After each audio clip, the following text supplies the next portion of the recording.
We're here with Conrad Hayes after his win against Chris Garry at AMMA FC. Conrad, first of all, can you just talk us through the finish? Well, I was quite shocked that he was standing with me because I knew he'd come from 10th planet, and I was expecting him to come for the takedown. So the first round, when he was standing with me, it kind of shocked me a bit. I was like, crikey, he's standing with me. Every other guy I fought has gone for take me down straight away. And I thought this was a given that he was going to take me down, but he didn't, and he kept standing with me, and I got more confidence on my feet, feeling as though I could throw more things. And then I thought, right, I'll go for the spinning back fist, and it connected, and I was like, I'm not wasting this opportunity, and just jumped in for the finish and carried on pounding. You were really active throughout the, both the rounds, the first round and the second, which lasted as long as it did, but he wasn't really throwing much. Was that kind of surprising as well? Not really. I thought he was throwing the ones and twos to try and set up his takedown, like I say. So I was a bit wary the first round. I was a bit off, and that's why I threw a few things, a few wild things, didn't miss or missed altogether. What was the game plan? Was it basically to avoid a takedown and keep it standard? Yeah, basically 101 wrestling, sprawl and brawl. Do you know what I mean? Just keep it standing and keep for where I feel strongest, and I've got the better edge. And did you think maybe after the first round, his work rate, do you think he was maybe trying to test you out and see what you were going to do and try and catch you in the later rounds? If I'm honest, I wasn't sure. I was shocked. I was completely gobsmacked that he was standing, and I just thought, this is going to be a good fight now. I'm going to be happy here. I'm going home with a victory. And of course, people who weren't at AMMA tonight didn't see that afterwards Chris Garry announced his retirement. Did you think you might have been the person to retire Chris Garry?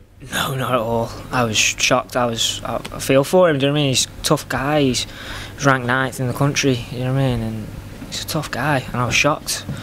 Did you do anything in your preparation for this? Because as you say, Chris Garry ranked highly. He's, last time we saw him at AMMA, I think he beat Dina Gambatasa, which was a good fight. What prep went into the fight? Well, really for this prep, I've been doing a lot on me wrestling and a lot on me sprawling, and then I've had my jiu-jitsu coaches. Everyone at Fight Factory has helped me out. You know what I mean? I can't say enough for those guys.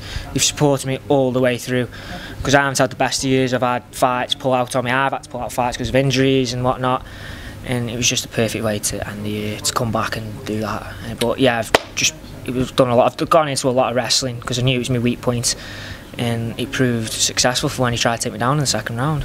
Plans for 2013? Well, if I'm honest, I've been fighting at featherweight for the last 2 years, and I've been making a big consideration of going down to bantamweight. So I've weighed in very light for this fight. I was shocked when I got on the scales yesterday, but if I'm honest, I'm still not one of the smallest at featherweight. For this cut, I started my cut late September. I was 79 kilos, believe it or not. So I've lost 15 kilos up for this fight. So it's one of that, and I'm back up to 70, 72 now. So I'm making a big debate whether to go to bantamweight or stay at featherweight and maybe get a bit bigger. But there's a few fights out there that I'm considering that I'd quite like to have. Do you know what I mean? Any names, or just thinking about it at the minute? I'm not dropping any hints anywhere. I'll fight anyone any given day. You tell me when and where, and I'm happy to go out there and brawl, mate. And just to finish off, anybody you'd like to thank, friends, family, people in the gym? I'd like to thank everyone at Fight Factory Stoke. I can't say enough for them. Everyone who's come there.